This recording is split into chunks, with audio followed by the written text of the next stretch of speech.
Bonjour à tous. L'invité des Échos aujourd'hui est l'ancien patron de Renault. Il est aujourd'hui le président d'Initiative France. Louis Schweitzer, bonjour. Bonjour. Merci d'être avec nous aujourd'hui. Alors, vous dites patron et de gauche. Est-ce qu'aujourd'hui, vous êtes satisfait des actions du gouvernement pour relancer la croissance ?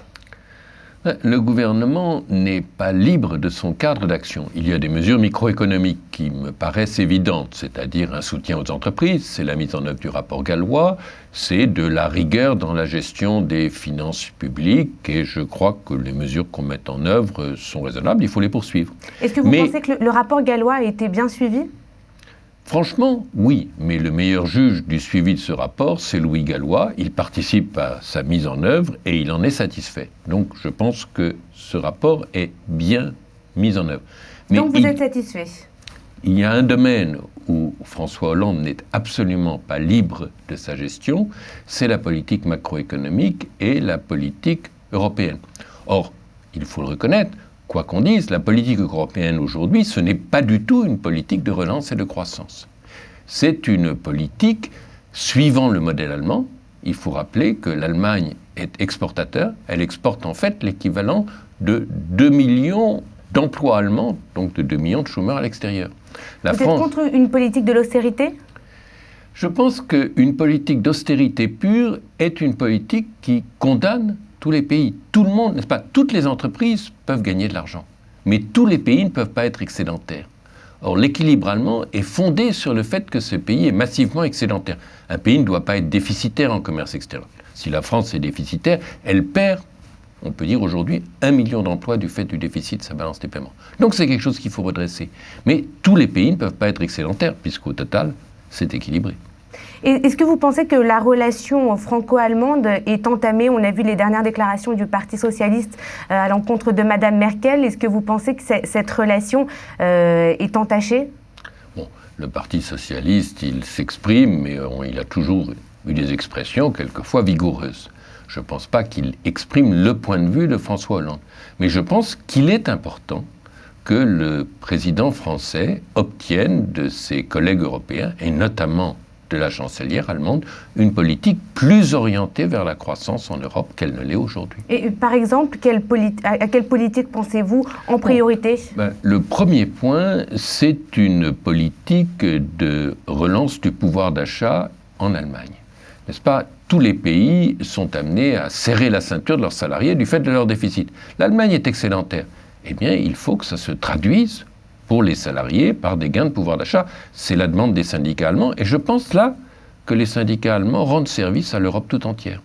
Alors, vous avez dirigé Renault pendant près de 20 ans. Vous avez également participé à l'alliance avec Nissan. Quel avenir voyez-vous pour le secteur automobile en France ? On dit qu'il faut 2% de croissance dans un pays pour que les ventes de voitures augmentent. Dans ces cas-là, comment est-ce qu'on fait en France pour tenir d'ici là ?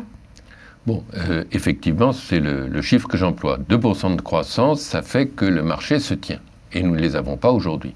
Alors, pour Renault, on se débrouille, si je puis dire, grâce à Dacia, qui croît sur un secteur économique, le low cost, et sur les exportations dans les pays du tiers-monde, et grâce au contrôle par Renault de Nissan, qui est présent sur le marché américain, qui est très prospère.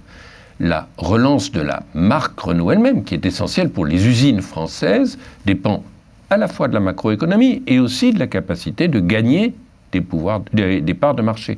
Le problème de Renault aujourd'hui, c'est que la marque Renault a perdu des parts de marché. Et dans ces cas-là, qu'est-ce que vous préconisez pour retrouver ces parts de marché, retrouver une image de marque ? Est-ce que vous êtes satisfait, par exemple, de la façon dont Carlos Ghosn dirige l'entreprise ? Je pense que Carlos Ghosn a toutes les compétences pour diriger son entreprise. Le problème de toute entreprise automobile, c'est le lancement de nouveaux modèles qui marchent. Il y a une nouvelle Clio, il y a des crossovers. Bon, je compte sur ce succès-là. Et quant aux échecs, qu'est-ce que vous tirez jusqu'ici de la présidence de Carlos Ghosn ? Écoutez, Carlos Ghosn a fait un pari audacieux qui est le véhicule électrique. Vous y croyez ? Ce pari-là sera gagné un jour. La question est de savoir quand. Vous êtes également donc aujourd'hui le président d'Initiative France. C'est une plateforme de microcrédit aux entreprises. Ce sont des prêts d'honneur. Vous avez soutenu en 2012 16 000 entreprises. Qu'est-ce que vous voyez auprès des entrepreneurs aujourd'hui? Qu'est-ce que vous ressentez? Est-ce qu'ils ont confiance dans le gouvernement? Est-ce qu'ils se sentent soutenus? Bon, les entreprises que nous aidons, c'est des petites entreprises. Ces 16 000 entreprises représentent 37 000 emplois. Donc, c'est des entreprises de 1, 2 ou 3 salariés. Ces entreprises-là... Elles participent quand même à la croissance française. Mais ces entreprises-là participent à la croissance française, mais l'esprit est très différent. Au fond, pour les petites entreprises, les très petites entreprises, la création de petites entreprises, la France est très bien placée. Il y a des mécanismes de crédit bancaire à l'appui de nos prêts d'honneur. Nous mobilisons plus d'1 milliard d'euros de prêts par an avec les banques et nos prêts. Et les formalités sont simples. Donc pour ces très petites entreprises, le climat est bon, elles se débrouillent bien. Et d'ailleurs, nous suivons ce qu'on appelle leur pérennité, c'est-à-dire la capacité pour elles d'être toujours là au bout de 3 ans. Il est de 86%. Donc ces petites entreprises créées marche bien, prospère sur tout le territoire national. C'est assez différent de celui des grandes entreprises qui sont beaucoup plus dépendantes de la macroéconomie, des exportations. Donc, aux très petites entreprises, ça va. Est-ce que finalement, vous n'assumez pas le rôle que devraient assumer les banques pour ces très petites entreprises ? Je crois d'abord que dire que seules les banques doivent aider les entreprises n'est pas une bonne approche. Les banques et nous travaillons ensemble. Pourquoi ? Parce que quand il s'agit, dans nos entreprises, nous faisons un prêt d'honneur de l'ordre de 8 à 10 000 euros en moyenne. Les banques prêtent 60 à 80 000 euros. On voit bien que pour les banques, suivre des tout petits crédits comme ça, c'est pas l'activité la plus rentable.